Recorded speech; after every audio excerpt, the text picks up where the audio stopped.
జ్వరంతో వచ్చిన తన కూతురికి సిరప్ తాగిస్తూ యూరియా కోసం పడిగాపులు కాస్తున్న ఓ మహిళా రైతు ఘటన అందరినీ కలిచివేసింది.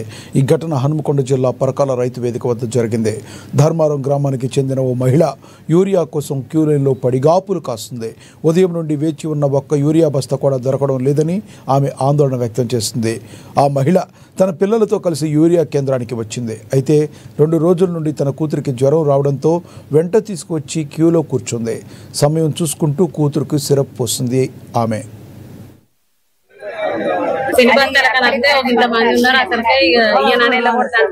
రోడ్ మీద ధరలు చేస్తే మళ్ళీ వచ్చి ఇంటికి టోకెన్లు ఇద్దామని అంటే మళ్ళీ వచ్చి లైన్ నిలబడ్డా టోకెన్లు ఇస్తాను.